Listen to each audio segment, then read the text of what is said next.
Now so we have do no be a dear back community be also mama for TSC. Na make us a ma me watch me kakra.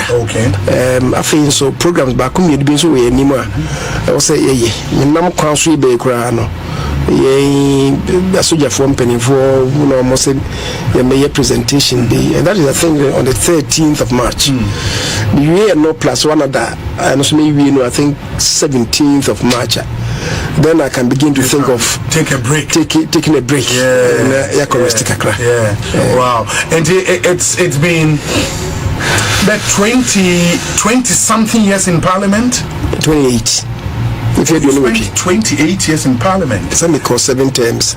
That term, the answer in 4 years. Yes, to Kikambudia, that is 28 years in of the my first adult life. Yeah, the first ever Parliament, you were part of it. No. The first ever was 1993 to 1996, and then MPP named the other minority parties boycott parliamentary. Until the second parliament of the Fourth Republic, and now we joined in 1996 December. Emma, you winning your parliament January 1997. At the time, nobody didn't feel saying. I think I was 1997. No, I think I was 39-40. Oh, okay. 39-40 years. Yes. And you were that old. Well, that young. But you were the youngest amongst I mean, from the NPP side. Baby. Na me chain nipa mi no bi. Oh, okay. Na me chain. Okay, chiredusa. Nkoko MP. Okay. Na me chain na akomia. Akomia was in that parliament. No, akomia no parliament. Na me mi na me chain omo. Yeah. Omo aka na omo we ni chain. No, but at the time, no, because na mu nyina mu room for the first time, no. Na obi a backbencher and I say by grand design they be mo be backbenchers be mo so better front bench. Oh, yeah, but first no. A friend na yedim kunimu wabatu no ye edusia bako 61 yes sabena parliament near 200 members. Okay, I'm sorry, no problem. Now I'm afraid he was the deputy whip. Okay, so I'm na whips no deputy near back and shake it now so deputy and I say various sectors no so omotete ranking members sector spokespersons. Finance was Apreku, trade and industry was Safmafo. Okay, Dr. Adukufo was health, I think. Okay, and okay, I can't. You move be in the no cranny, baby, I tell you backbenches, you're professional backbenches. But the good thing is, you buy your nominee, Musia de Cacra, Tino, and check engagements. Or yeah, me, secretary to the caucus. Oh, the minority caucus, and the secretary. Now, only a man by a say, near committee and a meeting you Cacra. The Michelle, you know, my ready literature be about caucus organization, and I'm the year constitution my for the caucus. Okay. The president, the immediate past president, Bernardo Danko Kufuado, at the time was our spokesperson on constitutional, legal, and parliamentary affairs. And then to a customer in Francotreno. Kufuado, when he saw it, you know, energy and Obisam so na me law school that Benny and Manama. Because you're surprised. Anyway, inti Mediman or she moon discuss sa rules in the adopted as a constitution. Following after that, and a judge, yes and no. Sanu who be Kakra and was my caucus secretary. Then no chino, Namida committees me and Sasso. Youth and sports. Some and 18 years and a sports minister. Now, sports was not managing who ye.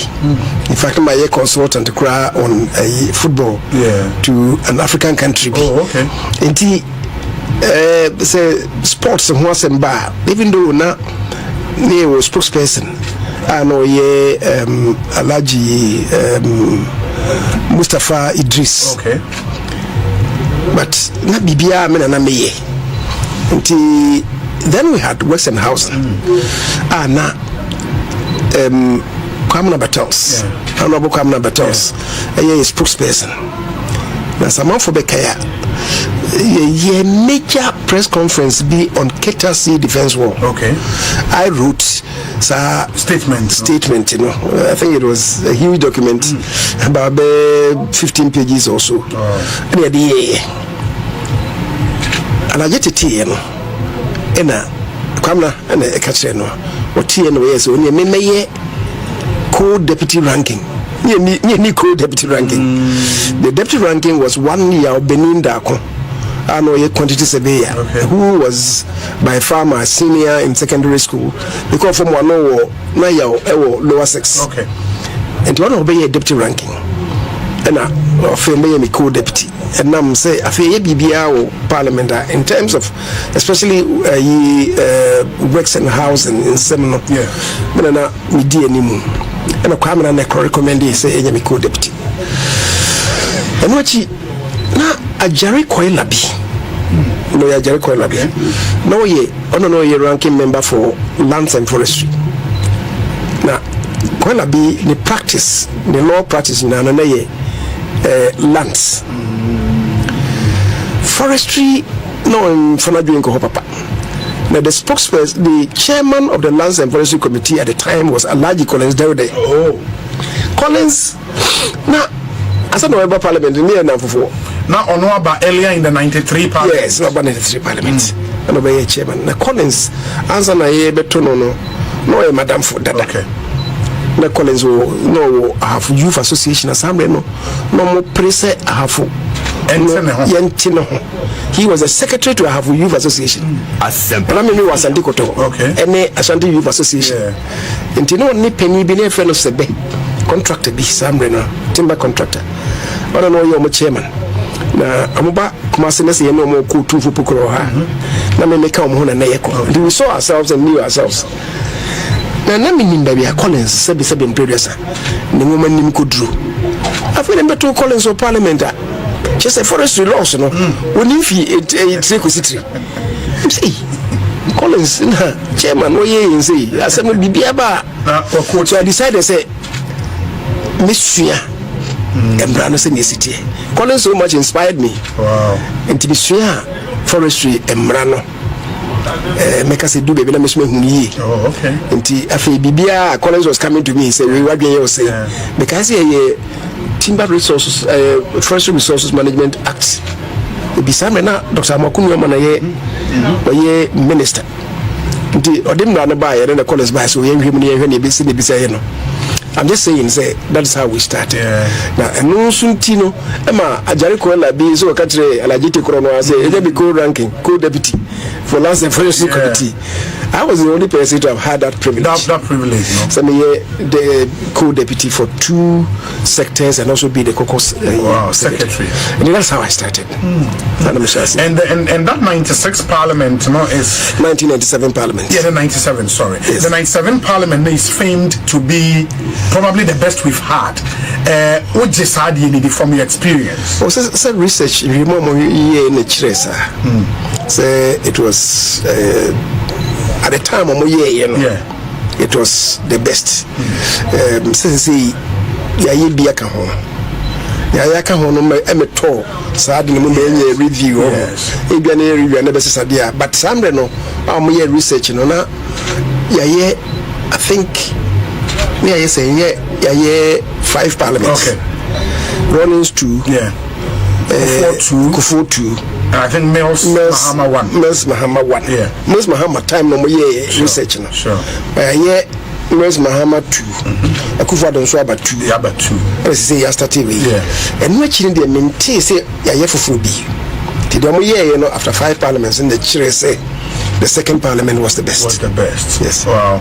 But what in your experience made it what it was? Now, I mean, say you've been on this advocacy. Say, I was saying the quality of MPs are elected by Parliament, and because you are one of the longest serving parliamentarians in your country, what do you think was made that Parliament not tick? Now, ye call Parliament 1997. Many of them were seasoned politicians. Okay. And don't forget, NDC for no so nyanya control maybe bring for PNDC and Abba. So okay, they also had their own rich history. And I also led by Kyei Mensah. Yeah. And they honorable Basu Anom Omonomufi PFP. Okay. So what I say. Okay. And then now Omonomufi buy. They had some experience. No? Some of them like Kyei Mensah or die. No. Kyei Mensah or Kwabrochi wanko wasting time. So that they be not a friend saying Westminster. And he came with tons of experience. Wow. I'll be leading subject to be able to be a idea. So the Kai say a baby na a mras in Bibrania can the parliament. The judgments are sorry, no. Or Kasai, no. A Kufuado, I know ye,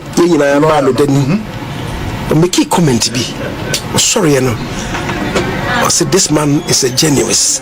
Wow. Of Kyei Mensah. Wow. The Kyei Mensah no lawyer. Wow. And he your poor you know I call Kyei a hono. And what Bissan say, that's a coffee here. What that means is that at the end Usia will be home. And you move in the sun here, I can say, Yanso. Yebisia na nyame adom so MC timi nyame epeja yesu ehunum eni enim de mukusi bebia kopem say ye na decide. And you don't necessarily have to be a self-made man before going into parliament. Okwa now grab your opportunity in this year you build yourself, right? That is nipakone na bienso besunya. Okay. Unfortunately inia ye ko parliament no the dynamics were different. Ebia enyime sisi nei sisi 1996 95 94 mo baby ebia nge ama parliament. Sure. I didn't hear because and then no as a focus no ko baby for ba parliament say no be ba parliament ye primaries. Yes. Ebia ye pekes ke bi di ma omo ebeba no sure. Ebia be na aye duane bi esi wo so beef baby ne ba enti eto ba ni ya nyina nkoto nsanidi enei saade no asesa ama ko yesi kasem bibre so hontina make say bia ye mu bi se no nyema no hanka ya ama kamanko enti ama enen nipa do no mo ba parliament no omo so adua ko sisi kasem so ye kana kura kire yan wasanete yes. And me, they be a make us say, a person can be making cabin no anymore. Political parties, no, or more share more constitutions, may you share quite a compare before so the Amenipa back parliament. Okay, because many are, I didn't hear you know. Then I get to say, and ne, so who could be a confusing baby, na who hear a ye, the best in your demo, who hear and sound demo. Obi man say for obi so ma rusiche can he hit for no yes rusiche ya ma whiskey obi ma cognac we are or the bomade ato so sani mano ne nipa bebre ehwede to aba anyi nipa no sabe ni ndia wo any opepa wo ene yehwe na obi otu aba ma sai nipa no me kan de bia say nipa mba parliament no omunye asobofo is the party and winning or bokabe 1 million 2 million 3 million and the parliament the party winning now who come on the baby the focus near absolutely nanya kan go no otie we are some people go for the next battles ahead no the bia na I koye sikasem amfo bebre kra parliament on tina because also ebia when your position be when you know obekọ ministries ofia osinha se na so benya bibi o de ateneka na wasan aboabo no ho for abai besa trofo ti pia na isikasem na drive way nti media bia meka na sometimes we can hear man for say oh Kyei Mensah Bonsu na be majority leader na be minority leader fees me static cast as we can oh because you protect MPs no nti no yes NDC for amohi yes dodo no ɛyɛ ɔmo a serve be 2, 3, 4 terms. MPP for ɔmo a be more than one half ya afoforo. Fresh entrant. Parliament adwuma no ɛnyɛ afi baako na edition. Ɛnyɛ one term, nye mfie na mpo na edition. What you say?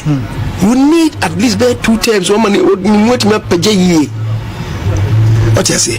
Nti media na ha me ne say obi ababako na at the time I was yes when you go for nechi e pese kotu no say yes sir and what to grow the parties in parliament and what to grow parliament ni nyina as an institution and then why you can me nka bi and why you can me nka bi me wo hoyi minia se na oni me no se na me ke menye emranim ni but parliament ye yemra Kyei Mensah Bonsu di animu and I'm sure you know you call Bontia, you call outside Ghana, near war, it could be a friend of Interparliamentary Union, a World Assembly of Parliaments. You call Hono. It depends me no pay Ghana's Parliament, and yet you call ye committee chairman or IPU. It is the current speaker, Speaker Bagbin, or call 1 term on the part of Africa.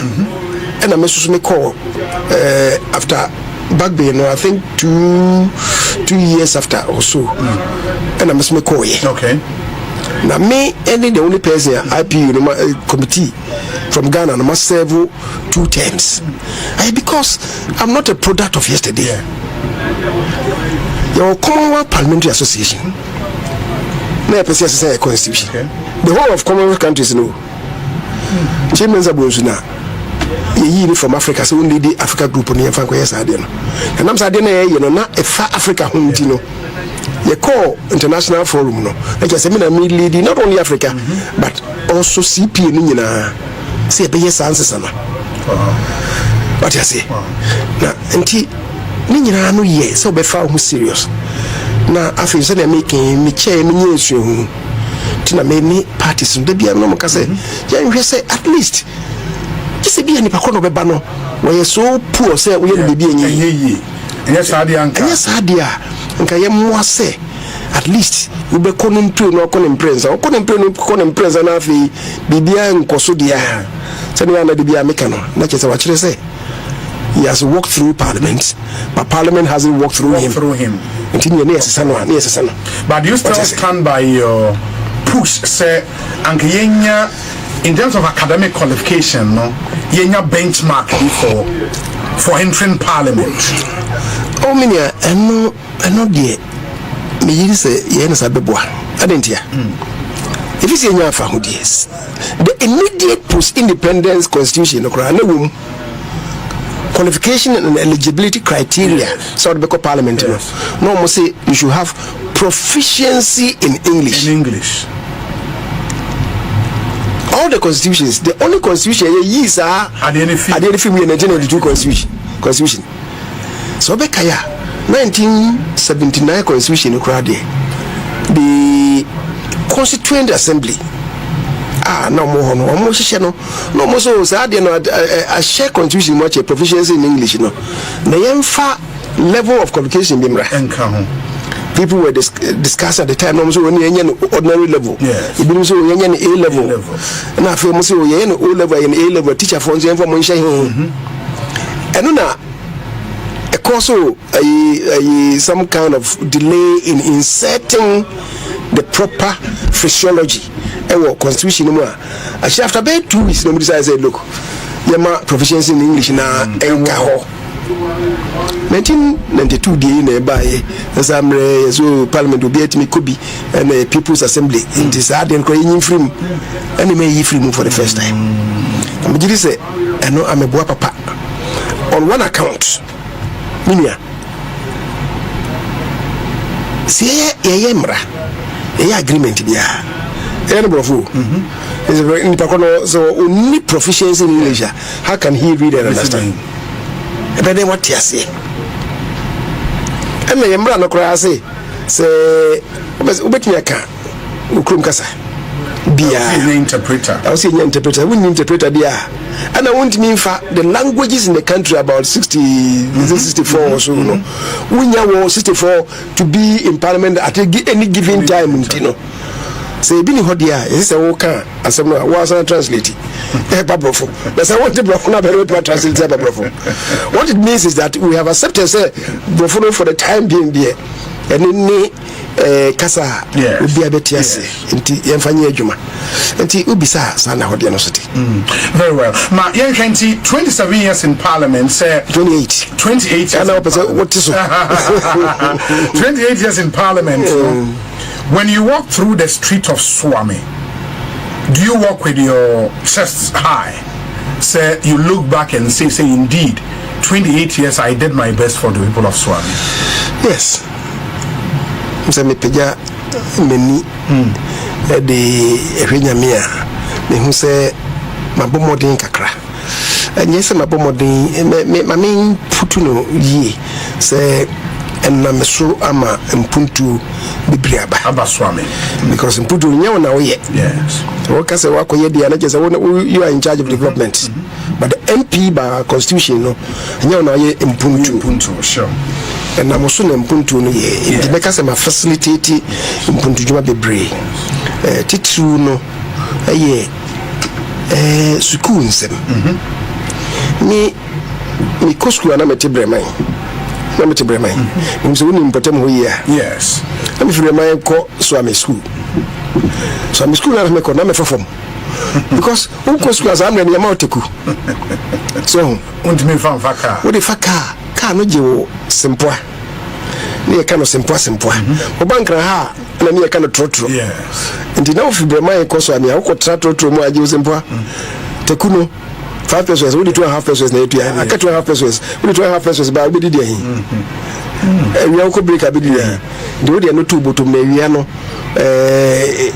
mu ko break o de akodidi. So Tekuno was giving us good food. Okay. Madam Fubi see America say cry and run America also China. So he even a Bombio. Okay. Me sure so him no because a Bombio in the classmate. Oh, okay. Na when you chemi kakra de. Obo me kakra. Na upon a minute share the boom. Be a friend say be a beyond tiasia. We are okay, we the Bram Koto the money. So I don't be say we take 5 pesos na ja koto susu. Enti me ka say asa efrana me fair mu nti na me ba parliament. Ma bia ba meeting ni say se meeting aboa say na me so schools ibenya schools so me constituency amaye.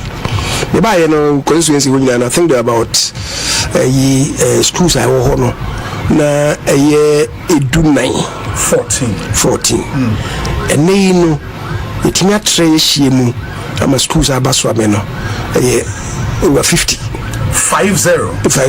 public school basic schools. Wow. Including kindergarten and other because na me focus no na me shasi mbu no me shasi se me boa needy but brilliant pupils. Enti some elementary school krana emodern ema nkorani bi enti me start obremai assembly woman no ho ne fona gather brefi and me the program no share nsa amko bremai RC school no amko hwe nkora sebe enema nkoyi na ya boa mu kakra na numu na president Kofo bai obe introduce capitation grant any school feeding. Yes, I remember the scholarship. No, you had to call another level. Oh, okay. You had to call secondary school senior level. High school level. You had to call secondary school level. And umwa kopuse kufa do ba na anu ya. Obe free SHS. And the kakran yes only from tertiary institutions near from Yawa. And my focus was on education. And what she swami yankani anenkoyi especially we are na as a main transformer ebano eko serve magazine benyina na ba other communities. The we are magazine for no yeduma no o fia kan ya nenkoyi That's number one. And then number two, and so I'm can you say all of a sudden there was a boom. Nafi sprawling development. Kosovo, Bremai, Chronom, electricity no source from the same place. Tinamane ekofom. Neno emuno na yenam so ema ene. Inya transformers, mini transformers, the brain. Okay. Because over constituency what they make us over 800 mini transformers. Oh wow. And abaho. The must say you can very very stable. And I dey big transformers and so as I have the community be want a big transformer. Asana mini ones once I want temon no. The ama can na stable am. Afei ade ba kon so ye yare sabia. Na ye ni public health facility bia. Ewo ho. Nti ye sha ase no na Kenele Champon because I chill by General Champon Oba 1972 no ofa soja ni bia ne ye fere Kenele Bedu no fi Bremai asikuma. Oh okay. And o tracy ni history ba Bremai nto ba no na on fa Bremai for no area go to yes say ono mo ko ye meeting bi sa me ne nkora no mo ko ye meeting na obisa mo ne omuhia no mo ka asem nka mo pese omunya yaresabia no se ba beboa the community ne sha se ba beboa ti obeboa Bremai community mo start say mo ye public health facility ewo ho. That was 1975. And we can be the 1976. And a project in the Kai. Is you are Copens 1997.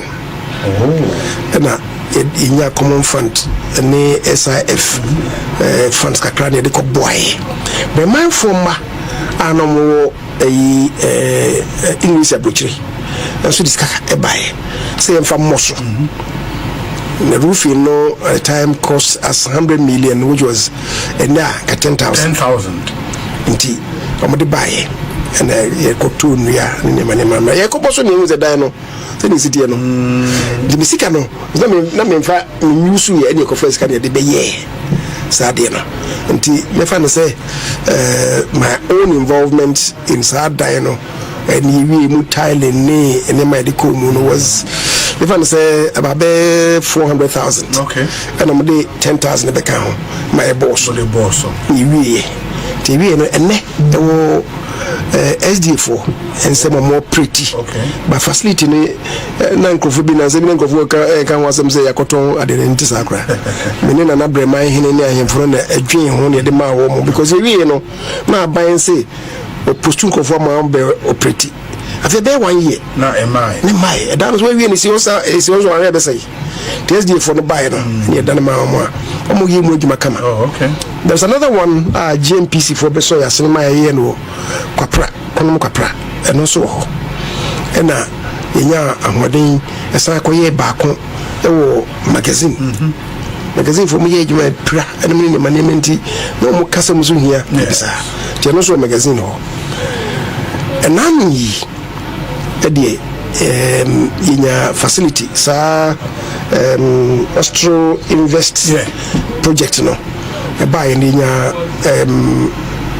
polyclinic so some agenda 111 in your mind. Okay, the corporate near be and a chin agenda 111 buy but I don't know we are if I we company we 2024 no we no I think April May the Sihokakra Masana ebe trouble no. Fortunately, President Nana Dankwa for the commission here. And also, so we have about 4 public health facilities or constituency. A HOCC. And accommodate and also a buy and a Jaja and so it me boa my SC Bebre and a quine roads. Yen honona a quine. Because any Messiah communities be overnight and started say a development nti na demarcation no amanyi ni here nti na ye akwana heading, but we've been able to sort a few out oba be major ones be or and the President Mahama the first stanza no time na ambeye na memo Alaji Sulemana okay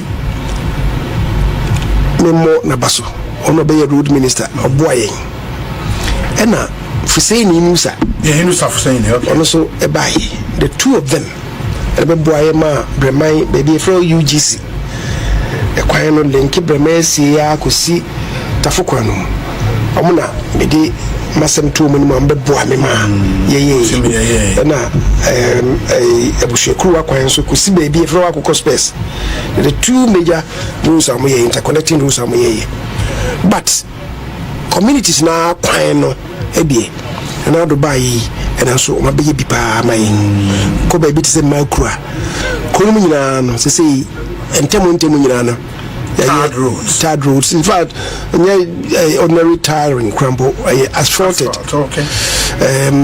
Then we call a magazine for club 600 who ABC Swami Krumo filling station be on is a total, I think. And also Omaye and Swami also new Swami in Potem also Omaye Kwana Kamakama and also Nina asphalted. And many Krumo na kwana ne omunya 1 inch of a third road. The adman kwanta ekohono and also Omaye and they takwa so nanka omudi ma contract bi sanko meye obeye makru no nanko beye takwa but na payment ehu ayedin kakra nti eno store we even though ye gates no enyina but store we rango for moye so I'm interchange na also provide access routes before I do so I mean nti takwa akwan ne ka ho okay to mo de faso ye ne preko mo de afaso ye ne preko amaye afi takwa baby a from breakdown so from ABC magazine inside ho and so maye na magazine news site so maye afi ukokonom from abu here baby adonko bites omoye no and also demwa kosi abrepo ekwanum enti ntemo no bia township no afi abuso nkontwuma aso ayi bi nti ekwan no de maye no femu ansa be si breman krom ntemo kwan no kan nyina bomu I think over 36 kilometers. But the narrative out there was as for 28 years I'll be MP 1 year shema or month for. I said the Americans will busy. There was an incident that happened. I'm saying I know na enkofoka was yes. Before the commencement of the interchange. Yes. Magazine kwano na say na no mo dia ma contract bi so meye Joshop na some no ope bitumen ense bitumen ashort kakra dem so ko di bwana ko pay bi oh okay okotwa kwano so na mfuturo okotwa kwano so na mfuturo nti mempo bibisa no so na me adoma fe na nsa ka bia odi aba nti odi ko ne site. Now within there 1 week, we started address kwano, we be kwano so. Nti be kwaye meeting, we said na me ni magazine for no meeting. Nti ye na mso ni kwana wa ye no. Me mfa so na me ni omo motiti kwano no enkasa. Maybe I miscalculated. Nti me ni MC enso no nam. Afi omosi wo ne kwano da ho ne mfuturo bo omo ne yenye ho hwe. And the kofa I enkofo pelting me with water and then but bia also am ho we are making said a chinye bia eni ho anti ya ye kakra me nka say my nyina but am say na me so aye ni man be brave but we brave so na aka or say itimi very well. Nipa will take you over from one what shall kakra in parliament. Are you impressed?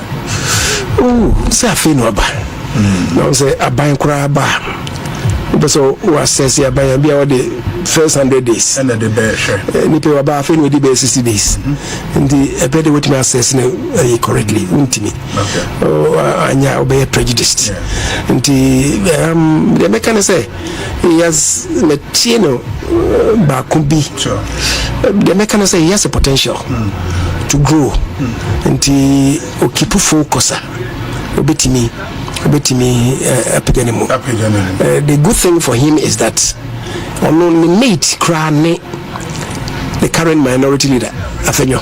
Oh, okay. Okay. And their hope say Afenyo from law school. From law school. Oh. Okay. Their hope say Afenyo be encouraging. Yes. Crime management epidemic. Because of Parliament, Obana say. When you want to talk, let's say when you be so reform by the wayside. Yeah, and I'm hoping say or no should be me an encouragement with me. But have you been told at the frontier party necessary was majority leader then? Or my cartel? You know why you were changed? I know. It was told me by the president at the time. Okay. But why in the public? See, like the reason one fan to ya. Oh, say of free MPs no name ministers no. Yes. Or them na amo a share. Yes. Sadino. Okay. Na asem no bobo ba no. MPs no be about 80 of them. That number 137. About 80 of them had appended their signatures. So what to say asimsi neighbor. And I should assure them, say, I will hold and they will support me. And me call ya present a friend and all the two anymore. Now even them who cramp no ministers no be a bit here now so say I'm about to say na papa no beka na president yamai. Now mamintie they are going to support me. Now I should hold on as the majority leader. Me down mercy. Some of them sent messages to me in Manima. Because them honor President Bekasa Heno.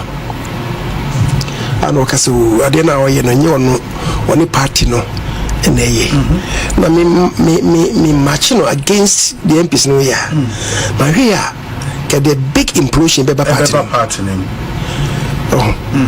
And here on the spur of the moment, and decided to say no, I've had enough. Let me step aside. The president Kasa Danukwana me take it down notes. The way no ma general secretary. So when the general secretary come on or take it decision. No friends will make us. So I pick it down a few notes. We no be some said will be bigger. The so I make us my resign. You said it there and there. I said it there and there. So I didn't want to be the eye of any storm in the party. I'm quoting myself. I'm resigning. And then why did and those of them MPs no felt disappointed them and so on. And so when they heard, they all said the same thing. But I think I took Kasano on my reasoning to on the party to take his decision. Say watch a dodo and now so Mufi say the more the other from an answer day. Not the meeting I can say. Yes. The okay and say some na and this for now President Mahama na mo yin so beda yes na onyi ni running mate but sen na AC Coronier ni so be fa vice president ene Professor Jena yes intino President Frey na asem no na say ni pono no so central region I say ya ho de kofom e wo ho na in visibility e wo ho the minority leaders are not what is over from Haruna. Yes. And they were expecting to have the vice presidential candidate from the same region. Sure. And what I say, we need to have some visibility there. And intina omujidi say from central region. That was assembly. So yemra mu say no kura ye standing order say no.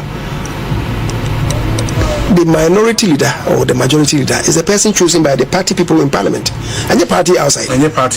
Yes. So intina okasa wo twetwe a akofansa baba. I didn't send baby baba. Intina me yes no mamenyai.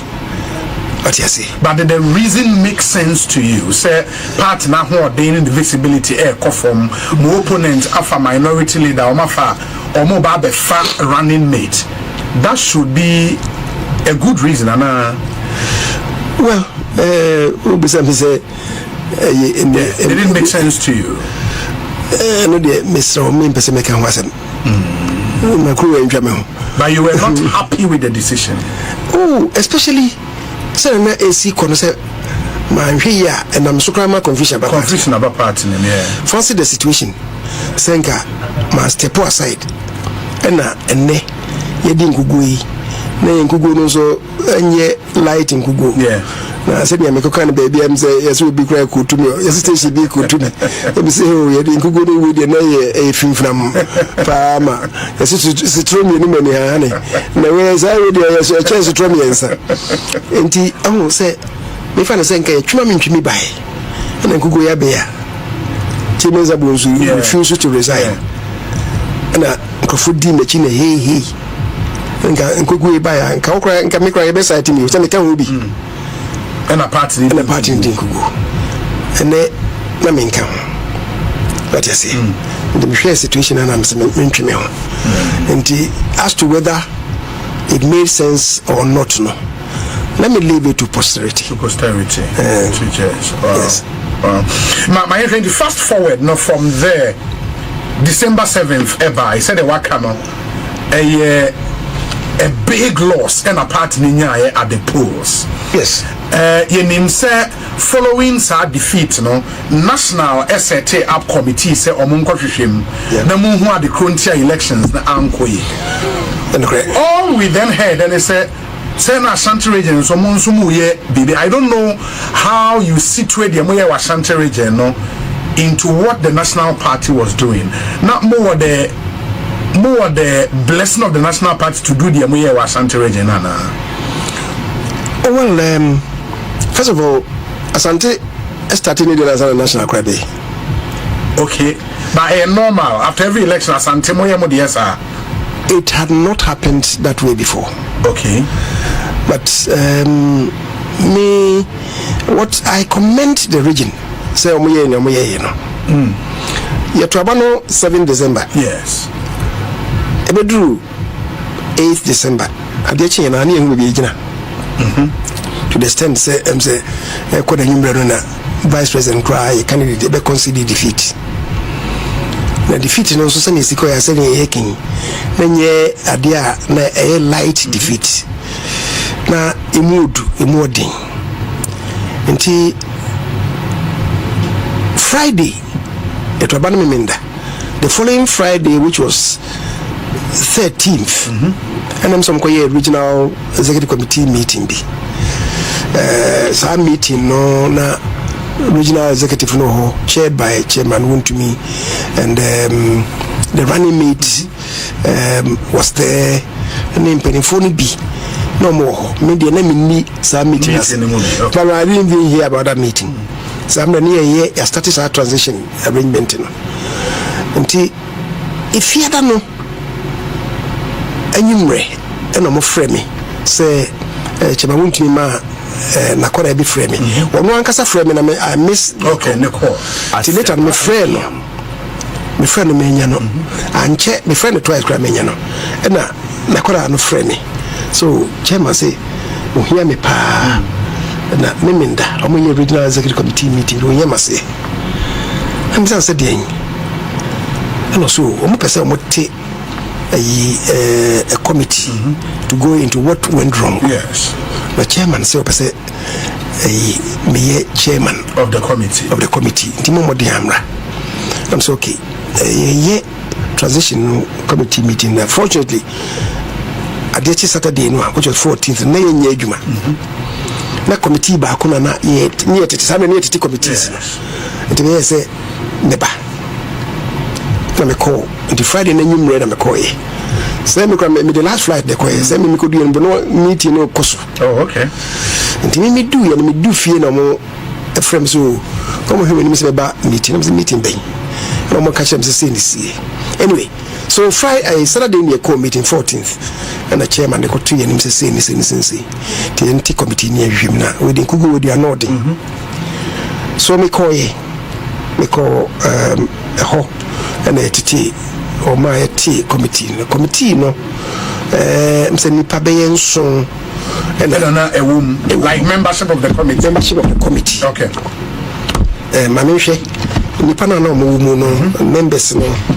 Minya omo ye emsesenso senso na omote omo yesem de adwuma no okay nti na eye me na omode me eto ko na no ne ye nipa num na secretary e ka ho ma ne yenso okay nipa enimu a omote ye okay na aye Mr. William Opombi American as me. Na okaho. Okay. Obo party no wo enkra ha pa. Ono anso so ne maame. Oya Santini. Okay. Nti asome bae no chairman. Em so ne di ho ko na wo yese obeba. Na honorable Ben Abdallah. Former member for Offenso. No ka ho. Na maame bi e friend no Rose Hamilton. Okay. No so ka ho. Okay. Na Dr. Ohiniba Dansoa. No ye I think immediate past no Kofonachi no see you. Okay. And sana the time so ya new one eba enti enipa nimu no and na secretary ne friend no Emilda entry. Oh, okay. And I'm other because the man does nti no amofa yetiti amo zone Ashanti into 4 zones. 4 zones, okay. A chimbo no yede basonfo bi ebeka ho ema 5 zones defa nipa miensa yes for each zone defa already friend Dennis kwakwa no youth organizer pin Collins Augustine team former officer of MP and Mr. Ishak Chibrobe or a lecturer or Kumasi Technical University. Dr. Solomon Kwatin Foku, also a lecturer. Mr. Jabin Usu, John Kojo Usu Buache, Mr. Victor Usu, former the first youth organizer in Ashanti region. Mrs. Adjoa Aduchumwa Bodi, Mr. Victor Osei Puku, Mr. Kwabena Usu Jumo, only a former chairman, Mr. Kofi Frempong, no ye former MP, Kwabre. Richard Mensah, Helena Mensah, Martina Apia Nyantechi, and Mr. Daniel Yao Geraldo. The way anypa dunumi and a 5 zones no, they don't to one. Okay. And they charge you almost a mukayejuma. Now, Sanya Wakano, Ashanti Diano by 14th December. Okay. Then we spent some time. The developer questionnaire and I'm saying me age Accra transition into let me time no more transi to be a 2 days in Masayaba and it took us if I say about bear now chimiensa and a questionnaire team design ye no and a dema almost say among failed and quiet me and quiet now 2nd January. It is almost 3 weeks after I sent to tea or more dear. And a national tea or more dear. Tea or more dear. Na national so ebe Ashanti so be. But na me giri say conflict be any adentia. Because say if I say region, Mumpuka say mo yesisi. Nanki ye started Ashanti region. And I'm fan say me constituency.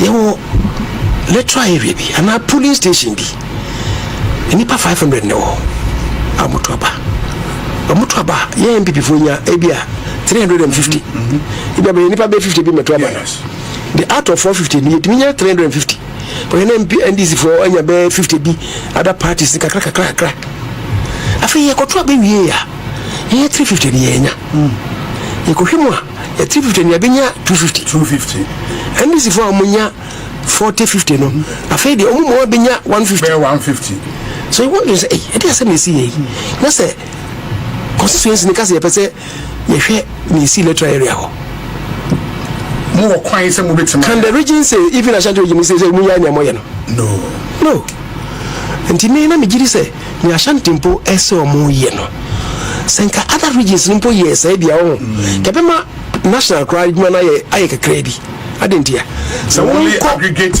precisely now corner person validate report no randomly with me say okay me call Manson Kwanta me call Swami me call Asante Achim South yes to validate the report no say I don't know much report to no enye bosremika what you say me just say nkomo ye no sampo anka be boa ade enti I didn't see anything wrong okay but emu ho no na krata bi fi the national committee no ebaye say omatete say groups bi eso mo ye ewimu enti omunyai then I say let ne baye no na ye the first day omu call round first day no enyumre no na national the national team no Mr. Akrata no baye enti na ye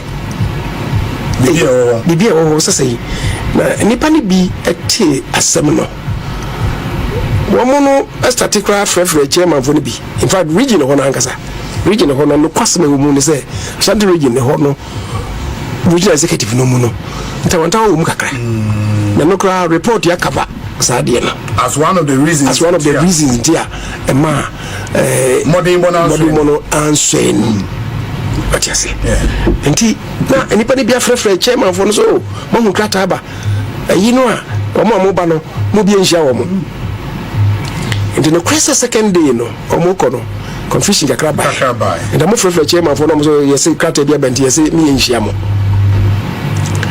and throughout the research no of the 47 constituencies no emu edunsia chairman for no so mo chairman for the kasa mo free meeting here ba chairman for the kasa no mu nhia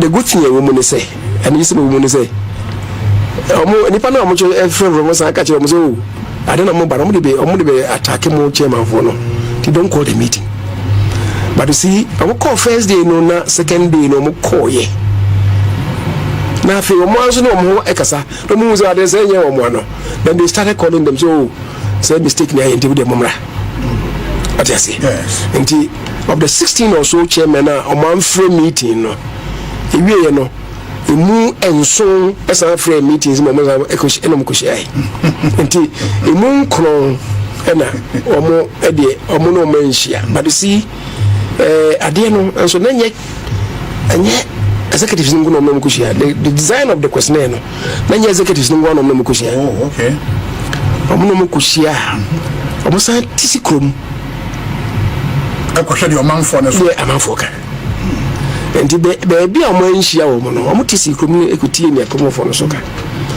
omo kodwom omo ko lorry stations trotro stations omo ko taxi stations omo ko na ni sema wo mu ni se omo be ko no for who omo na dikan ba omo I'm not say party no okay say so ebi am to call station bi so mo yes mo anto ba my MPP for na ko na tu yense mi bisa se dinti ena mo anto ba my na ayed de ubo MPP for na bo so be yade o betie di kronti a ya anto ba no peni ba kwa ohani ono kwa ka ho ni take decisions e ko to ba no ye fere mra people then voluntarily came there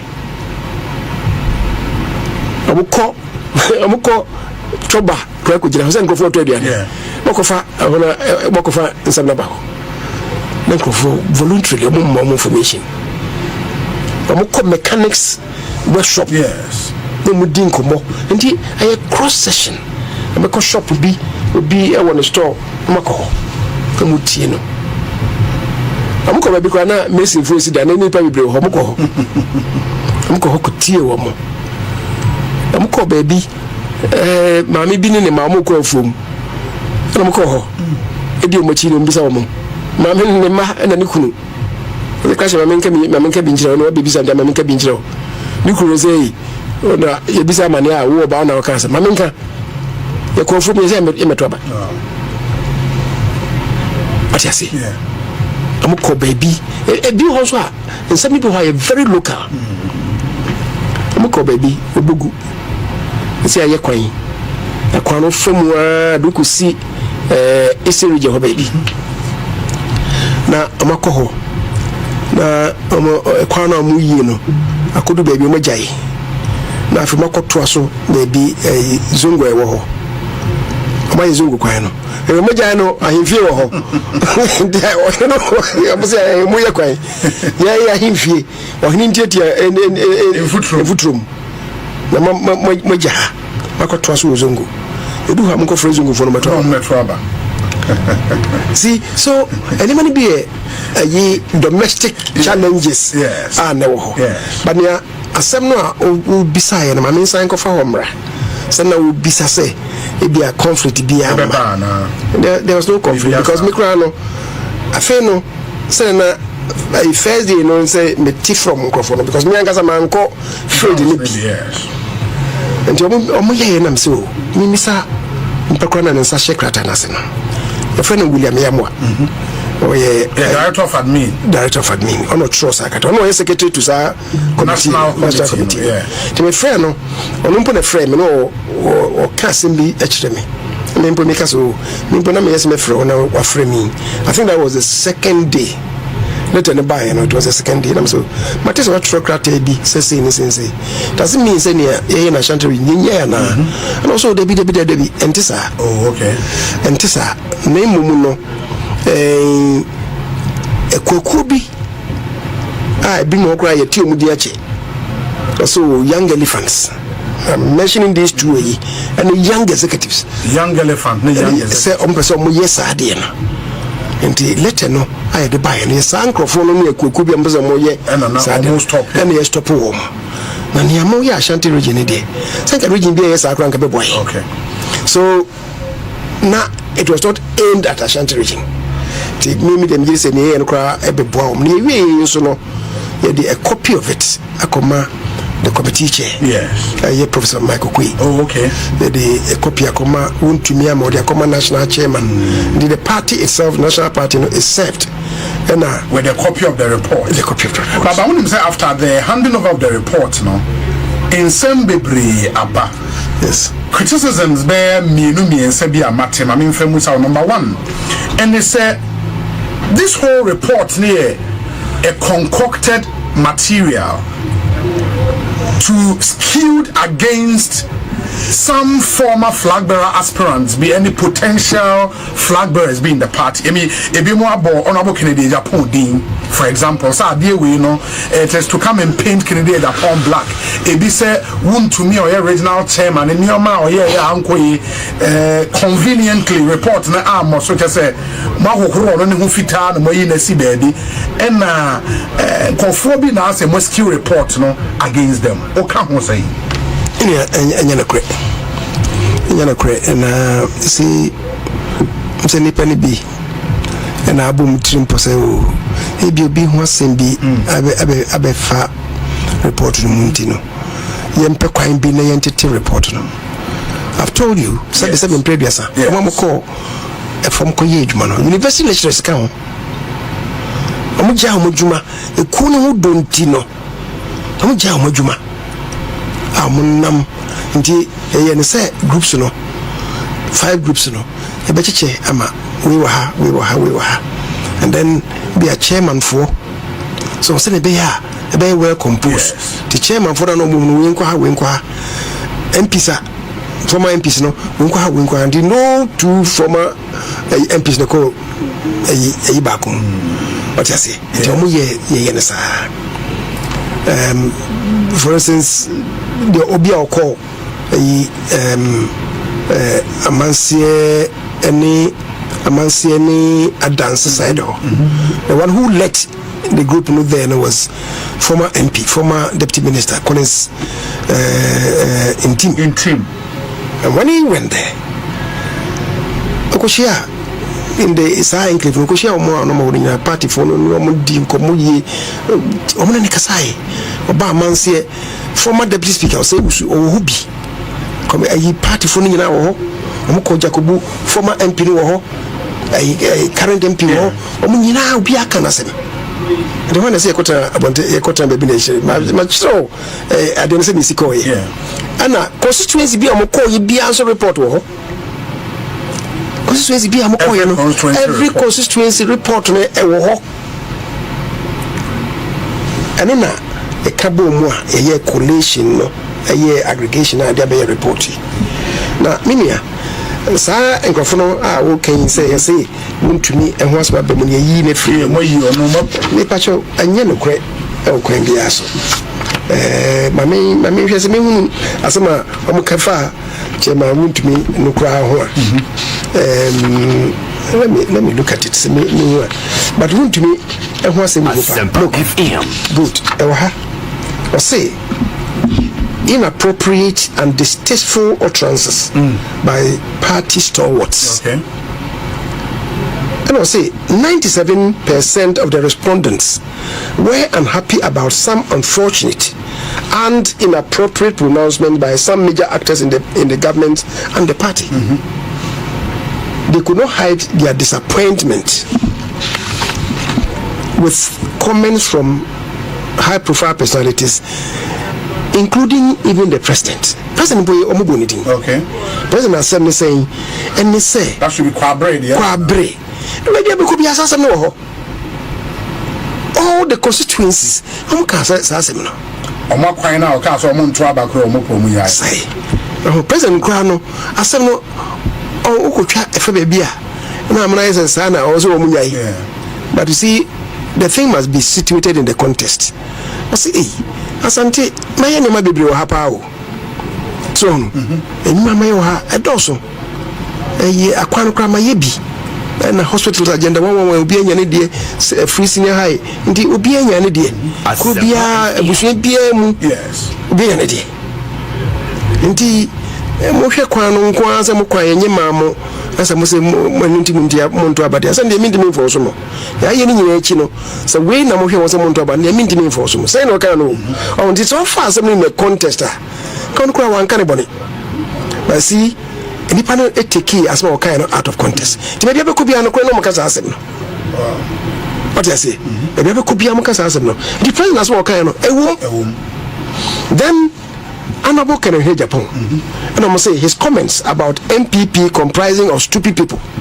And you know, yeah, that video echo viral. Sir. And he expressing regret belonging to such a party.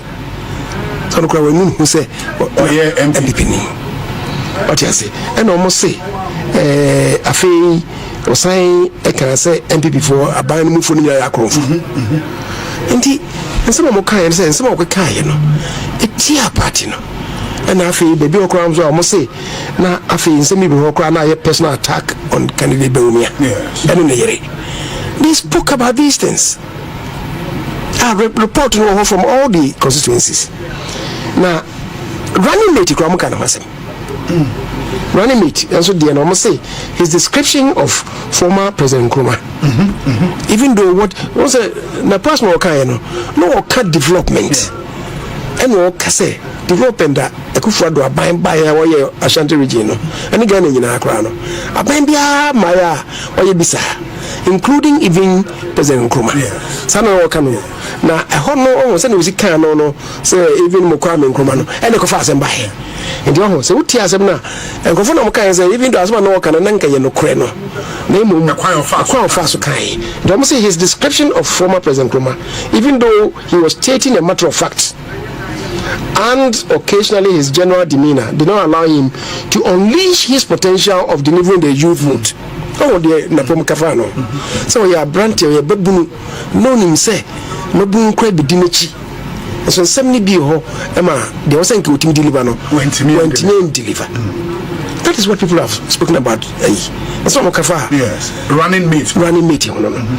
Then, your friend is saying, chairman of Bosiako. Chairman won't to me. Chairman won't to you know so Mokafa. I must say, even though he had secured his mining concessions long before the Akufo-Addo-led government, yes, but inappropriate communication by himself, instead of using his solicitors, created the impression that he had excessively singularly benefited from Akufo-Addo's government. Nti eno e man ho ye hi. Now for show off the no say any concessions no. Yeah. Say ena manya wi what you say. No mo say sansa me kra na wo say nko man lawyer for na e kasa man. Na say no si kasa wo radio so no wo ho no. E the time brain no the time brain party no. Ama no ye say I say ono nko na didi aban no mu. E na afa mo say be ka bio say boss your friend say ade wuntumura was say displaying gold bars on live TV and also and who is saying say wuntumura was him but oman can be amfa Dr. Bawumia ho can be efa Dr. Bawumia ho Bawumia de no yes almost say the perception of Bawumia as a shadow of Akufo-Addo. So some people say Akufo-Addo na still be control. What you say? Eno enti no amani pani bi anto abama amaye. Is there? Amko obogu ho America ho asemi.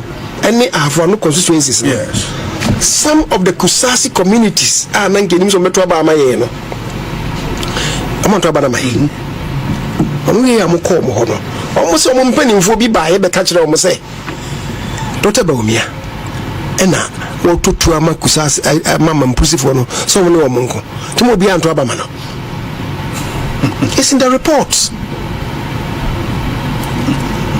Minia Obian for the BNC, no more kind of I don't know. But you're saying that there is no way in this report a cassette maybe because Bawumia is a Muslim, affected that didn't come up. I'm beside. Okay. I said I'm no. Yeah. I said I'm you know. But yeah, a huge discussion amongst us. So yes, a huge discussion amongst us. And Penifono and Bason phone. And Timina, I did the chairman of my say, look, it's a question. We should ask the question. Yes. Say, Bawumia being a North Nano didn't have any impact on the elections. One. Number two, you're North Na Oye Kremoni. And this is the first time you did Kremoni so partner. Ghana Nina no ni beside. Yes. What you say? Yes. Intino and also so no it did affect us. In fact, 1979 and Gay Bibisa. Imoro Igala. But Onumpono, he was disqualified by the Taylor Committee. Inti ena Liman by. This is the first and the almost beside. Maybe I'm a copy of so Debbie. Obi, uno be Casau Bissas, oh, Debbie. What does it mean? I just say no dear, not and more consider the Omunina Debbie, even Kusasi for no, almost any Cramon India. This ceremony, just a ceremony, the Indian and Indian Peno. Now, so same say na Indian on Becca train. And Timoba Hamaka said, but I'm the announcement of you on Becca's as a Chileno. And a society. What you say? I perception, and answer lies will be a catcher woman. What you say? And he sanity. Now, because and you both are going to need a woman. You are present at the man, no? Was the man of Cameron cocaine? And he, one of them say, leader. My car didn't know. But the 4 hours the car was with the 4 hours the car man can be. And he, I shall not to us.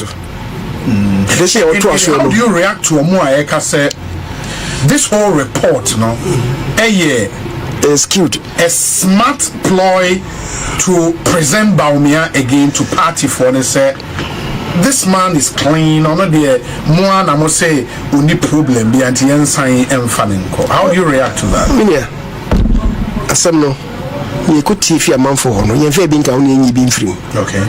I see, we one regional Ashanti is 1 out of 16 regions. 1 out of 16 regions. Yes. And this the national acquire no 15 other regions. Yes.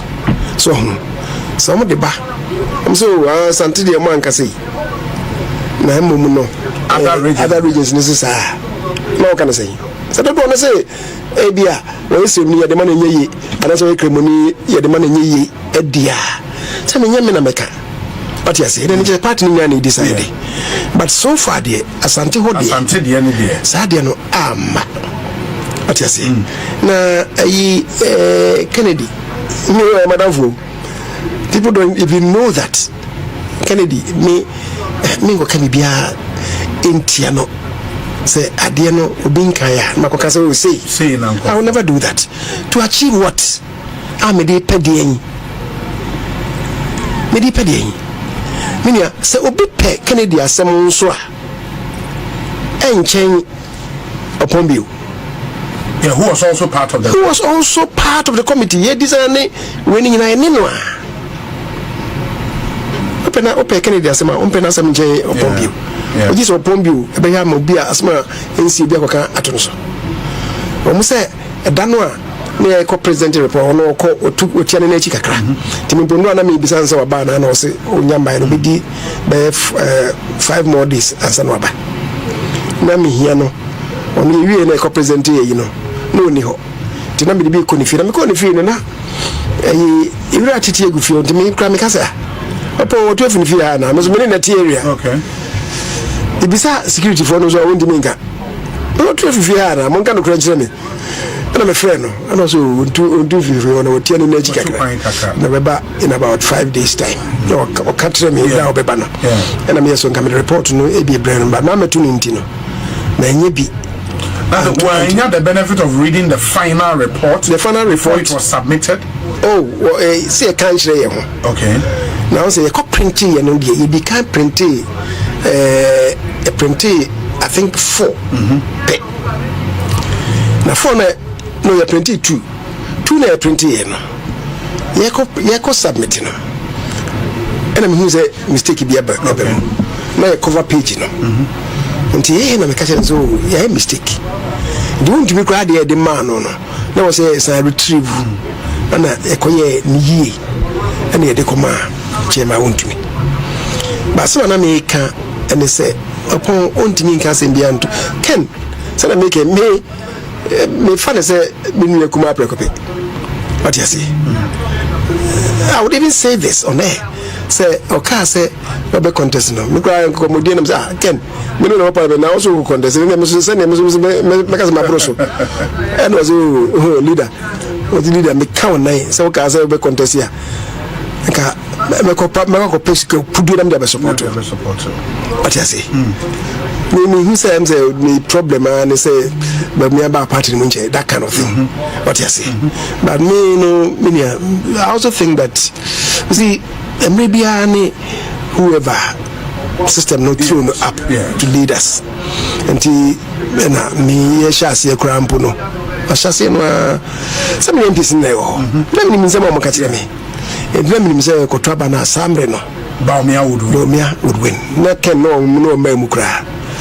And my thinking at the time was say Senior Alan now only Kufuadu a prayer no now meeting say the contest was going to be between the two of them. Alan had contested the Kufuadu 4 times. Baumiaba and then Nkrofono cannot be piano. How have been here? We nipa withdraw from the party, no mainstream activities. I never ever imagined. Sir, Obetina. We ain't crown on a meshas in 2022. I'm in Peniphobi Casase. Can build a consensus. Then getting the two of them on the same ticket. Baumia as flag bearer, Alan as running mate? Yes. That was my suggestion. Okay. Me in Peniphobi Casai, Mamo Omoji Manui. so feel say any bad. I mean penny pa ba kon so kasa no so that's why we can dey then from the top of your head also enkoye say na we enkoye a bedding and the research bi answer establishes a candidate A no and also sure na B enye running meter so B enye a flag bearer no enye if anything we so koye running meter Alan A the way B the koye basa research say Alan A enkoye a year na be enye running meter ya fanasa after be we no contest bi da sure ya koye na say B no so di na wo so a na say A and so koye running meter and that was comedian baby na eko ba anwie said you na wo pe no anwie said na me pe antum anwie said na me pe because penny pa ba ko enso ka kire me say me nya idea me no na de no ye tradition ye to ba nti when I told him this say misro say one we are anku ya malana we twene ho now see ye no ye di edomuso na eto aba o twene ho ba hayen okay and anu ye eto aba yi onya ba 80,000 yeah what you say yeah yes ya ba sote can anybody tell me say if I Ashanti region kwa yeso tibe 400,000 nipa bia nkoto aba ebia ukasa wo domu shiko about 400,000 na ya nto aba no amayen na ebi nto aba ma alan no ebi so ya hwanyi senia report na kire so mkoto aba ma NDC yeah can anybody tell me say nationwide o ma ya nto aba no ebi anya sa ne ma no kra bi e ka ho bi na mama nkoto aba now some of them be na ni gidie wo ye fene say alamu yeah nto nkoto aba no yeah we here another research part to go into to establish that obi o ha na ni gidie wo kere Agyapong mu pa kan so anya ntino ene me nkoto aba what you say those are research it doesn't answer those questions what you say I'm just saying say that is why I started that effort but penny pa no can say minyai no na me kaso nti penny o say party democratic ye trouble I'm so are you saying say a democratic party no you need space for consensus building na na me suro say NBC ono atwene kakra no ye didi nkoma ya transfer 2 hours afemi sorry no o ka sembe ma mi jaye o say mi si jaye na o ye no mi si ade na wo pesa o ye ne ye bi da na say e sunsun so boni bi ba oni bebodi ene bomi hu ma me ka say ene me jaye what you say not just fancy the situation saying in your on the ticket. I'm sure if we had sad team no we build the consensus in your say on the ticket be sure say can Agyapong koma but when you told me say one anka wo change the bozu anka support what you say nti me giri say sa ne mani nyina ka ho na but in the next flag bearership race no that issue is still live into the front runners now you name or more eventually there, but at least it is public knowledge that Baumia would want to come again, Ken would want to come again. It depends on the outcome of the research. So I can say Ashanti Day it has been established say so ye criminals so ye is and no play rule. Okay, but other 15 am I yes. Let's see what will come from the other 15 regions. What you say? Yeah. Biana, the Babano Sukrebe, be prepare and more. What you say? Let's see how things play out. But what say Honorable Stephen Amwa Sticker? Yes. Onosamu can near maybe far in the report. Yes. And he vehemently disagrees with comment Amumiki Fane. You've heard him, right? No, I've heard him. Only me Kasai Kranza no Koye. Sa radio program no I will say say ni actually no na ono na ye na say ebi obi na hye dade sa de na hye maybe sa hye enye no kresa first of all, I'm say or can I say me na media or sign me home. So me or 70 minute BB entiano. Sika ye me fa na say me yakitwa. If you go back. Okay. Now or my conta say me yakitwa. Oh, okay. My conta in the sense that me cousin Penny e worry ono nua Penny. Okay. Dey me ma me di nechi directly. Me ba me second born e worry sticker nua I'm say ono no ni ma me second born. Worry no. Okay. And he me find say in that from that perspective or my contact. Well, say a minu kuma in the sense that minu no mun kitwa for no so. Me last born or change sticker. But no mun na dia grow boom. Okay. So in politics obi hu me no so no kuma se oba me fie no money ade. And na for whatever reason sticker ne papa ene me ne papa omunyini ye no ombe na mfo bia na odwe ho awon tiase. Oh, okay. It may call chromo franchise na making me call franchise me come papa fie bia me ko ho no na sticker papa wo sticker ya na nkofo explain it in STI CKA it didn't ya STI CKA. Oh, okay. STEKA. Okay. So KA.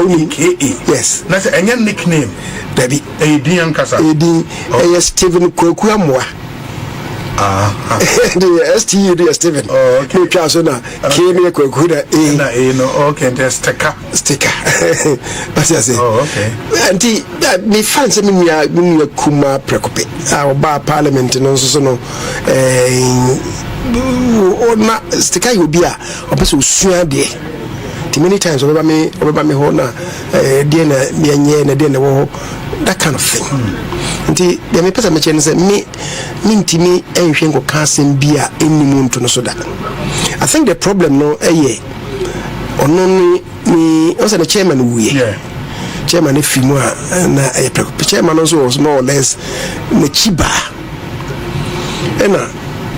Constituency hall. Said the vice chair is a woman, the first vice is the second vice. Omo mukasa mkomo ha mukasa momo bana. Sika constituency for nka. Say yemo. Nti omko na executive nso munhia wo. They went to according to them no omko Santasi Jum. They went to Christian Service University College. Okay. Omko Santasi runabout ho. After for ho momoton cars ho. There's a Guaya filling station ho. Omotun nnuane ho. Omose omko fita for bi kra bechire ho. They went there. Omoton cars. They almost say Santasi runabout ho. Omo nante over 1 hour. Omko patasi. The truth of the matter is executive no go amkazo munjia wo no actually ebinum fa actually ebihia wo so enti stika yan kansen bia sebe nsem kra mo kae no ne bia no ohye so enti mi mpo efa ne hono enti mi in editing no me feel say no what's a pen language appropriate language make also make say the constituency be ade by no e wo ho report original report no. Source document no e wo ho enti me kase minia kuma yi ken asema ye ken asema nkofo kai you look at it because see we be we no document no e be ye public document do I hear and some be woman kra no open and crowd the baby you sweet what I say do you look at all these things and of friend me and all can was them so mama kwa na me miss mu answer me friend ni pa na menya no cause penina no da no menya na da no okay lecturer no menya no Jana I say nyama bia keke mundi na afi he thought that also concentrating on school so asem kakra nti anopai na menya no a o chire me mu se ne sitie no source document no krambo no ne nyina wo ni pass me si nti me catch me no sika me catch and say me dan asese asem ha no we bie mu aka but who say me I will not preside on anything e be good anymore deliberate deliberate then I see asem kra mo kana relationship no almost why then no I'm say almost say onye accessible okay as MP no ka enema wa ye wo ho what you say but in conformance as mo can it was different from Jomo Christian Service University Patasi Santasi runabout ho any manema what you say no different kakra but the make can say you see relationship there a break here you can always repair it what you say anya de boni bi na yeso akoye what you say we na anko here we look at it and resolve it because me stick no me who say also huge potential also e betumi abasoro okay me no te na me catch you say ade a mempe and so be parliament kwa one time say nkunyi free what you say I believe that say na me boa na bibia toto yi na afi ye kwe nim no he has a second term he has a third term who knows maybe I'll go do what you say the kakra ye me ya me tie na so no so we radio say you know no so approach we be as ma kwaka we be hear me na say say ai say bo be pa ne chewa wonu nim kwan nam so du so be kan nyina I felt what is this because I told myself say I didn't know person work I didn't know nima party ni what you say I was saying Simbia I want to be kind baby no yeah e be na work what do you know because I don't want juma and yeah mo fa so win elections wa shan you know ko ere ho juma ni ye so nim bibi ye committee no when you have meeting no when the national committee knows they were. Why don't you go before them? Why don't you go and tell them now? Could you radio say I mean kwaya your fast lose we and meka. So when you one cardia na just also we happen no. Don't even know. Go and tell the party. If we miss this opportunity, go and tell the party. And as me mpa on make say me da ekuna no. So say me mo dra. Menua, na say bia say yetimi annexing report room. Say bit by this. Yeah. Even the report number out no me kasa because also me kasa amukoko consensus ni nyina na amukoko ejom last week iko kuma se na pani ba ko ana enenam woka etim no e friend Victor Usu ana me boni dia and friend say kuma se jom for say what to say I don't report I submit ya kuko joba den kuma se fojo mja omo de omo twa mja ma bisa omo no mo nsem kapa and am because just so some who say they also belong no if they have to have a meeting with them omonkoye come but they do no we must create that sense of ownership. One of the things that nipa can etia ye say Asempa a friend is saying as a party nipa be hijack police station for be na afa what you say just say you are yanka ho and we want now to create a situation say obia e be back on board now say be ejina no people should understand yenyina yi they say and why kronim and dressy chrono ye ama bibia won ya totum ye a somebody even told the committee for in fact 3-4 committees somebody reported by so consensus amokoye no many of them were talking about conflict situations and now 2016 nam say to about 2016 ye winning boom no man shan resolve no can hona ebe see 2020 ma ya ba so 22 eba more than 50% of the margin no but whittled away. You see, and I was a critical situation. Ma problem be will be a team resolve.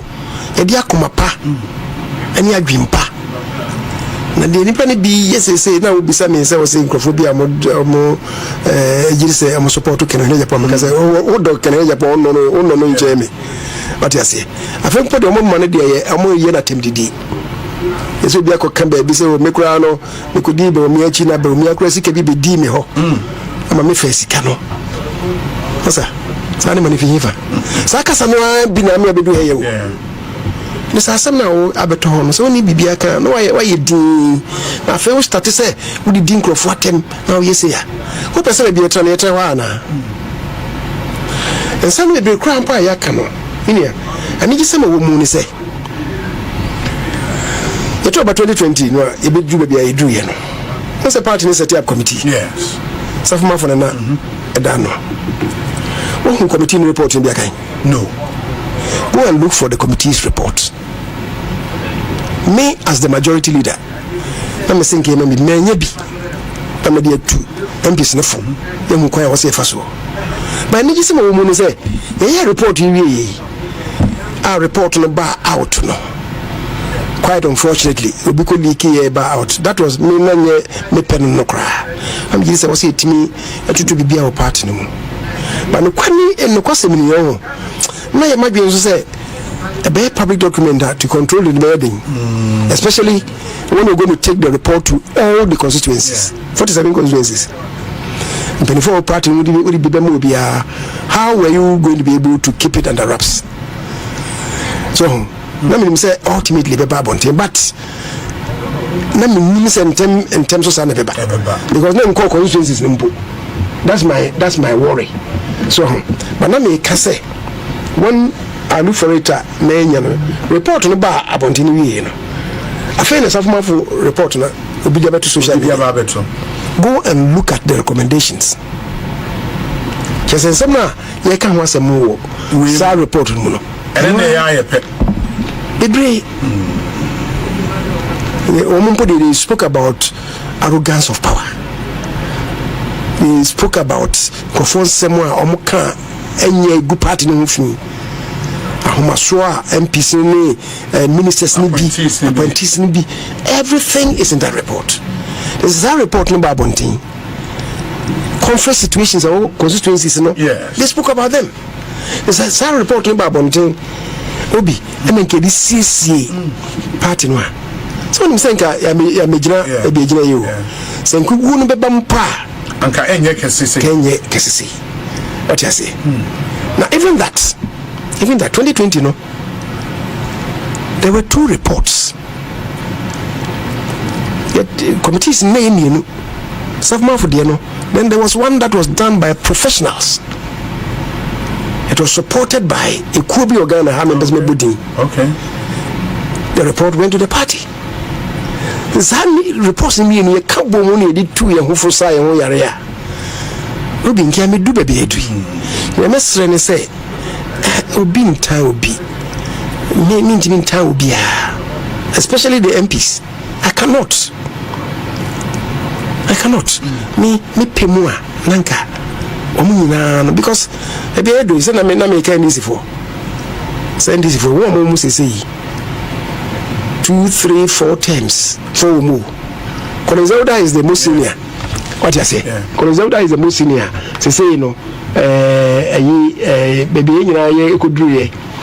Many back then, I could title as 7th term. Collins is now doing his 8th term, and he'll be the longest serving member of parliament. After me, make as a main corner.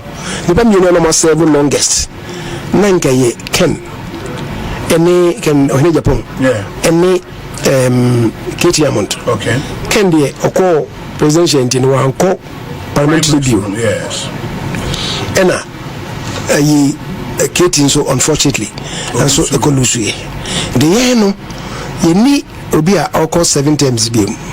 Because omo no ba 2001. You knew be a bill. You knew obi cry or cost 16. Nitiwule, I think. Well, no, but 2004. Nitiwu back a cry, yeah, about 2004. Yes, a Chambers. Chambers call Echo Wasana. And yes, 2004. Yeah. This will be his 6th. Yes. Yeah, right. He will be the only one. The only one. He will be the only one. MP. Ayimedu came 2008. 2008. Yeah, close no. Man do no buy. And Kobe by 2009. Yes. The Ayimedu now will be the longest serving after Nitu. But Nitu is doing 6. Yeah. Ayimedu then will be doing. Is it 5? Sure. We'll be doing 5. Sure. But the other thing, as we wrap up, Sisiano, Ashanti region, for example, say on a document you about here public, if the NDC should pick this document, now Omasha more recommendations, Omasha problems are among for Kekaye, they have a young party executive, now regional minister. Now almost say or more correcting Nyoma in there. Or almost target they say they want to break your dominance in the Ashanti. Now they've done 34%. They can go more. Is this the beginning of the end? They did 33. 33, fine. Anyway, I won't be 34. Sure. Is this the beginning of the end of the NPP dominance in Ashanti? I don't think so. I've heard people say for 8 years, not even one interchange was completed. Should the NDC pull resources together or would deliver 2 and 3? The NPP is in deep trouble. Ashanti region. I'm not too sure. You see, governance is not all about infrastructure. Infrastructure can hold. Yes. But it's not all about infrastructure. But the report shows that the amount for Ashanti region here, infrastructure. Oh, nipa bibra omoka say you here. Yes. And physical infrastructure. What you say? Now, ade ba ko a edi nya. We can report now. We can report. Yes. ABA, the business community. Okay. Who were our natural allies.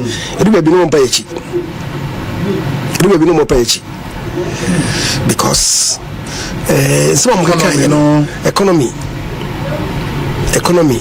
I feel almost taxes I buy now omubu.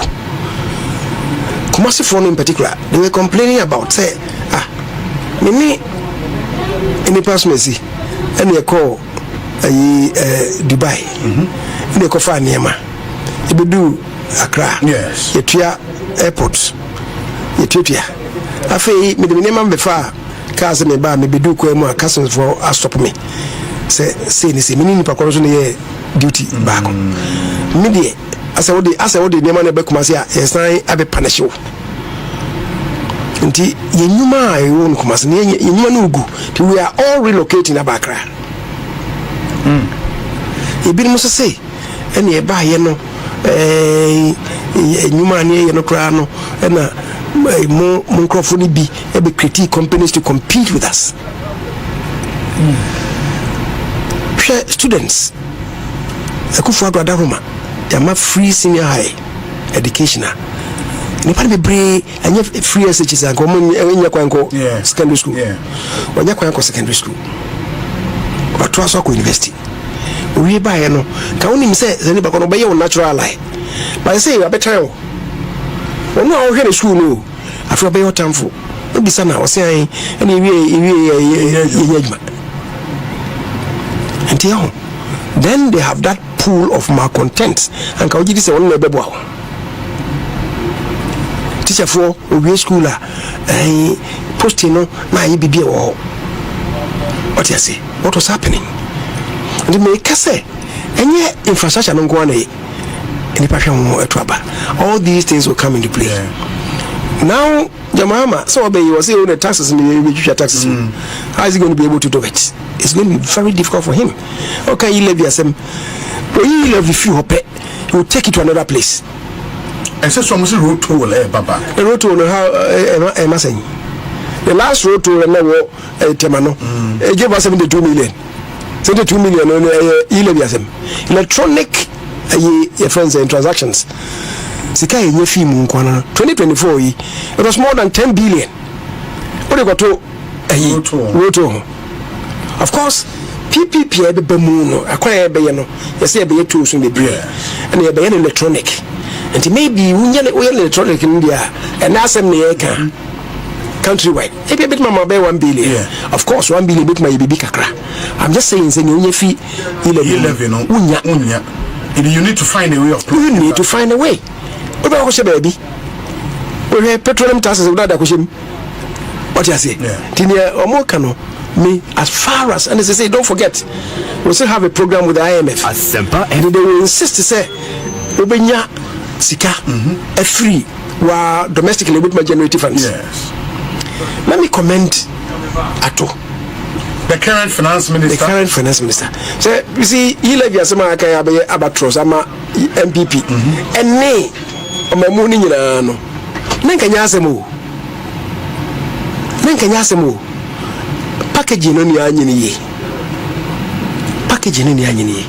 see the buy no NDC focus on company or zero tolerance for you levy am penida me parliament adwuma na me ye titru ne say bibi ba leadership no me throw I engage them near to adwene Atu was their spokesperson on finance.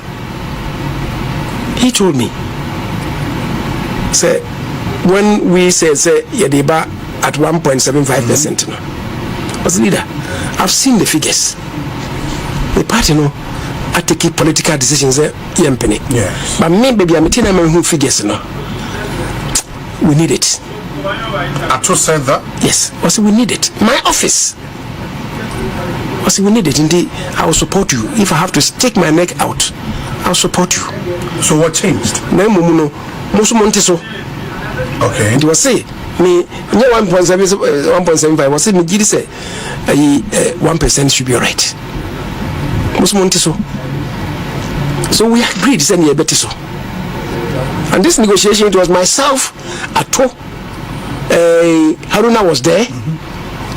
Charles Adubuahin, the Minister of State, was there in my office. We had agreed. Sentiment from 1.5. Yes, 1%. We negotiate. But here be a 1.25. Some. What's the because the figures are bad. You go through and finance minister be PO. And I say, what to say? As I'm saying, now, I do why only figures why do you agree to this or brown country me? And I to sort of go away. That created a problem. And say the finance minister said reduction was a problem. Reduction was a problem. He did not pay 1.5 1.75 now. Emma from cry. What you say? We lost 3 months, came back.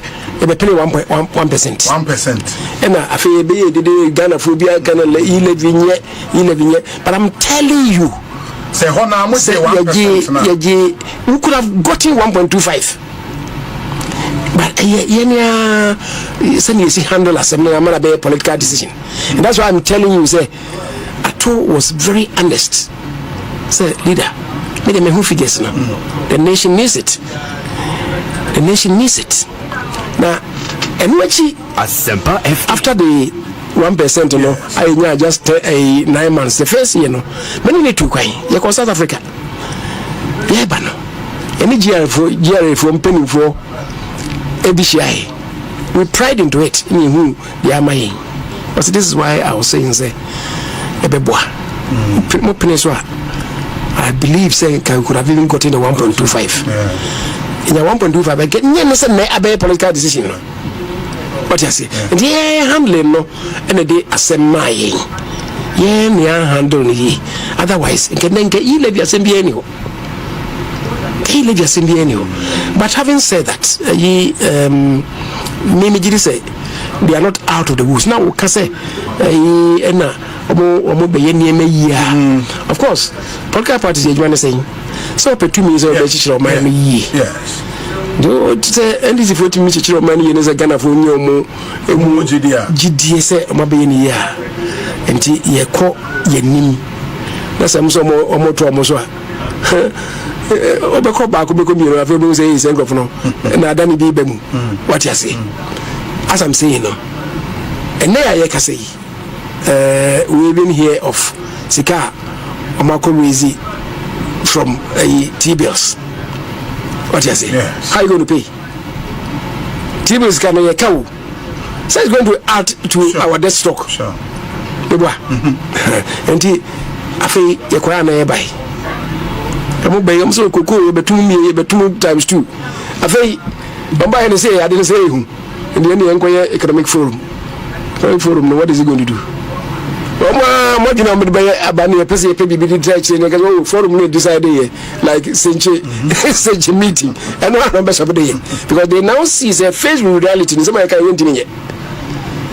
Are Ghanaians going to get disappointed in them or not?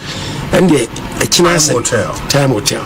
But our starty John Mahama starty appointment AR.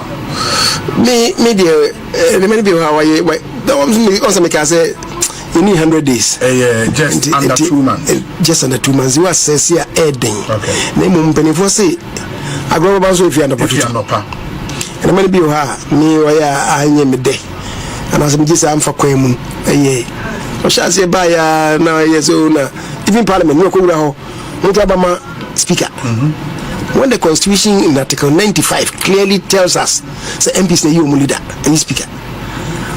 Oh, but President Bia. So we have a trouble no pro. Yes. And to about pro no, what the Nisodi who a coach Ghana for. And the Sodi who knows no Yaman be brought me in if Parliament. And the President Bia no FM say Obenya speaker, Obabu Boom US in the coin. Who's inside there? Obabu Boom US in the coin. And John, in Kitangudia Koso.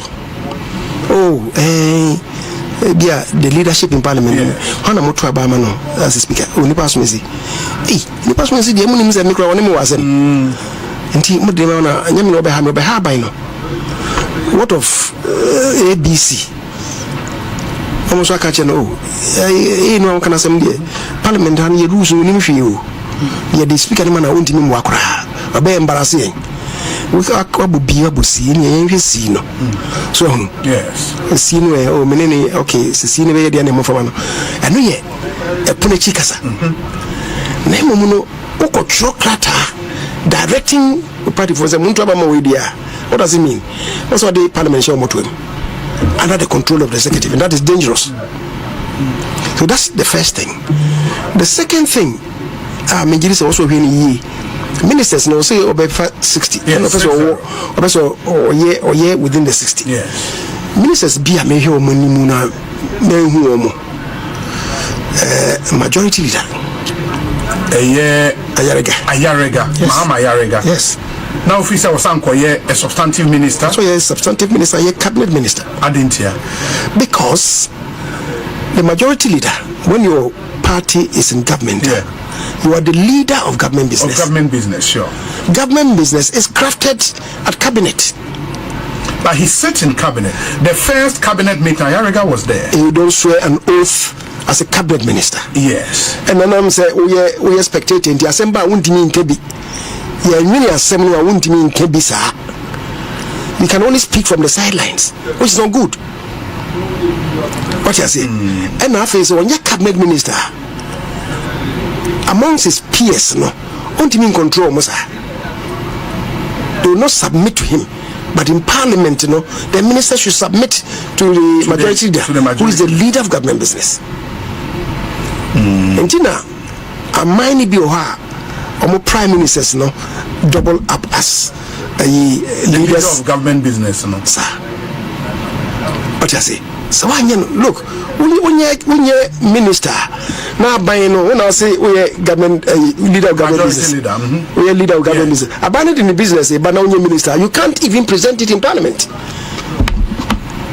Ministers are presenting government business or parliament, including even laying a paper. From you can't do it. The majority leader cannot do it. You cannot because you are not a minister. Ministers, by our rules, you know, and present the government business or parliament. And that's why you need a minister of government. That's why you need a minister to be in charge of government business. I said, be a minister, we they call how mean to me. That is when you are not a minister. Nasabi, we government, we leader of government business. Now, people crying to me lay in parliament. Now, also, who are Betty Minister or sometimes be a Minister Bia Crampinio, not deputy minister and a woho. Now, also, deputy minister, not you. Money believe. When you are the leader, of government business, you weaken his authority. So, that is incorrect. Number two, that on ye, I'm just also with me. Also appointee a minister in charge of national security. Or national security coordinator and should be a minister responsible for national security. Why? Because maybe area say you need a minister for national security. My coordinator will do that job. No, the coordinator coordinates the ministerial, the ministers. I don't know the minister. No, he cannot. He must report to the president. The president has some meetings. You see, maybe area say no. President Excellency President Mills, okay. On our appointed minister, or appointed a substantive minister. Our Kaya Mark Oyongo, who was the minister for the interior, and all this our responsibility in this man. President Mahama, and so by was signed the minister. Yeah. My brother. How are you? I'm pretending to be good. We used to be very good friends. Friends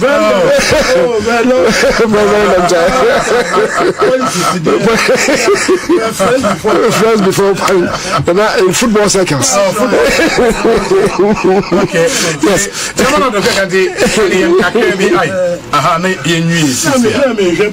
Oh, okay. Dialogue. Yeah. Right. Until your friend is saying the minister responsible for national security. Also our appointee. So our appointee a substantive cry on fanshare Ubinsa. They are not problem with women, so what they say the interior minister answer. No more or less is superintending over the others. So because national security involves foreign affairs, it involves interior, it involves defense, and increasingly these days communications. Because of cyber security, money laundering, communication system. And say either so would be vice president and then and also by appointed substantively, because otherwise you create confusion. But the next one our appointee, I'm just also appointee the Minister for Presidential Affairs. Also, the Presidential Transition Act not just said there must be a Minister for Presidential Affairs. By law. But another didn't have that. That is why at the last meeting I was made the minister responsible for presidential affairs. Okay. That's what I say. Okay. And we must satisfy that. Then he is a chief of staff and a bit double up as presidential affairs. And now say ministers of state now person are appointing in charge.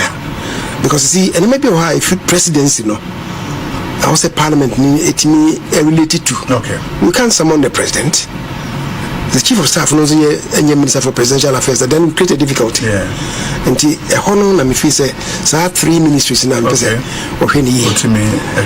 for the State of the Nation address there, Parliament and many people how can but anyway, I'm leaving for another day. I think it's been great having you in our studios here. That's Papa for the conversation. I may have done my permanent besides trading Comobio, right? And the man because every queen and come in Penosa. Now so we have do be a dear back community also Mama for TSC. And tea and I make us a ma watch him kakra. Okay. I feel so programs back home you'd been so way anymore. I will say ye nam cross we be crano. Ye a soldier from penny for almost a presentation be and that